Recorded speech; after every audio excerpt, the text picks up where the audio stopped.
bagian depan setelah menabrak tiang lampu penerang jalan di jalur 2 Jalan Jenderal Sudirman, Kota Parepare, Sulawesi Selatan. Mobil ini diketahui milik Kepala Dinas Kominfo Kabupaten Sidrap, Sulawesi Selatan. Mobil alami kecelakaan setelah berusaha menghindari pengendara motor yang keluar dari lorong.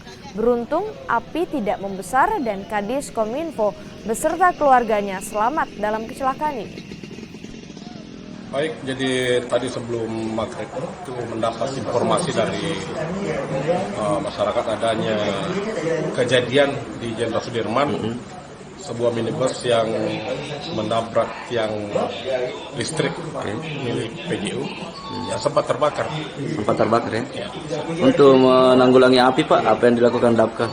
Baik, jadi yang pertama itu menggunakan alat pemadam api ringan, karena sumber apinya itu berasal dari bawah kap mesin, jadi kita menggunakan alat pemadam dari mobil unit.